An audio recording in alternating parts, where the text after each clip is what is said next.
B human Mangaluru ಇದರ ವತಿಯಿಂದ Indian red cross society ಹಾಗೂ ಟೀಮ್ ಮೇಕ್ ಎ ಚೇಂಜ್ ಇದರ ಸಹಭಾಗಿತ್ವದಲ್ಲಿ ಉಚಿತ ಕೊರೋನಾ ಲಸಿಕಾ ಶಿಬಿರವು ಬಲ್ಮಠದ ಬಿಷಪ್ ಜತ್ನ ಸಭಾಂಗಣದಲ್ಲಿ ಯಶಸ್ವಿಯಾಗಿ ನೆರವೇರಿತು.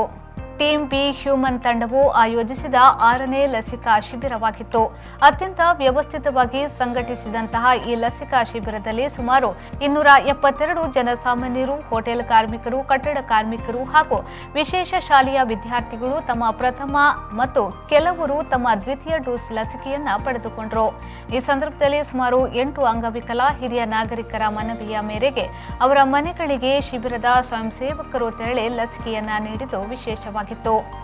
ಟೀಮ್ ಬಿ ಹ್ಯೂಮನ್ನ ಹಿಂದಿನ ಲಸಿಕಾ ಶಿಬಿರಗಳಂತೆ ಈ ಶಿಬಿರವನ್ನು ಆಯೋಜಿಸಲು ಸಹಕರಿಸಿದ ಮಂಗಳೂರು ದಕ್ಷಿಣ ವಿಧಾನಸಭಾ ಕ್ಷೇತ್ರದ ಶಾಸಕರಾದ ವೇದವ್ಯಾಸ್ ಕಾಮತ್ ಹಾಗೂ ಸ್ಥಳೀಯ ಕಾರ್ಪೊರೇಟರ್ಗಳಾದ ಸಂದೀಪ್ ಗರುಡಿ, ನವೀನ್ ಡಿಸೋಜಾ ಹಾಗೆಯೇ ಬಿಷಪ್ ಜತ್ನ ಸಭಾಂಗಣದ ಕಾರ್ಯನಿರ್ವಾಹಕರಾದ ಡಾಕ್ಟರ್ ವಾಟ್ಸನ್ ರವರಿಗೆ ಟೀಮ್ ಬಿ ಹ್ಯೂಮನ್ ಇದರ ಸಂಸ್ಥಾಪಕರಾದ ಆಸಿಫ್ ಡೀಲ್ಸ್ ಅವರು ಧನ್ಯವಾದವನ್ನು ಸಮರ್ಪಿಸಿದರು.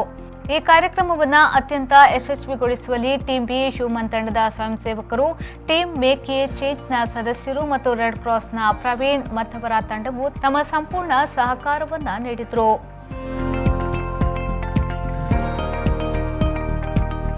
ಬ್ಯೂರೋ ರಿಪೋರ್ಟ್, ವಿ4 ನ್ಯೂಸ್, ಮಂಗಳೂರು.